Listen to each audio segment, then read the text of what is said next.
அடுத்ததாக பார்க்கக்கூடிய ராசிக்காரர்கள் கும்பராசிக்காரர்கள். இரத்த பந்த உறவுகள், தாய்வழி உறவுகள் சிறிது கவனமாக பார்த்து கொள்ளுங்கள். பிள்ளைகளிடத்தில் கோபதாபம் வேண்டவே வேண்டாம். தொலைதூரத்திலிருந்து நல்ல செய்திகள் வருவது ஆனந்தத்தையும் பேரானந்தத்தை தரும். லாபமும் சந்தோஷமும் மிகப்பெரிய ஏற்றத்தையும் நம்பிக்கையும் ஏற்படுத்தி கொடுக்கும். கும்பராசிக்காரர்களுக்கு கண்டிப்பாக பைரவர் வழிபாடு நம்பிக்கையான அமைப்பையும், பைரவர் காயத்ரி எதிர்பார்த்த நல்ல விஷயத்தையும் நடைமுறைப்படுத்தி கொடுக்கும். அசையாமசையா பொருள் சேர்க்கை ஆனந்தத்தை தரும். முதலீடுகளுக்கு குறைவு இருக்காது. வேலையாட்களினால் இருந்த பாதிப்புகள் பரிபூர்ண நிவர்த்தி ஏற்படும். பிள்ளைகள் வாழ்க்கையில் ஏதாவது ஒரு குறை ஒன்று ரொம்ப நாட்களாக இருந்தது, நிவர்த்தி ஏற்படும்.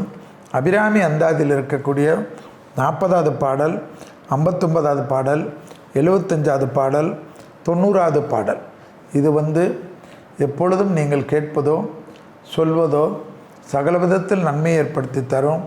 கேது 7ஆம் இடத்தில் இருப்பதனால் கணவன் மனைவிக்குள்ளாக தேகாரோக்கியத்திலும் சண்டை சச்சரவிலும் பாதிப்பில்லாமல் இருக்கிறதுக்கு 90வது பாடல் அபிராமி மிக மிக முக்கியம் என்பதை ஞாபகத்தில் வைத்து கொள்ளுங்கள்.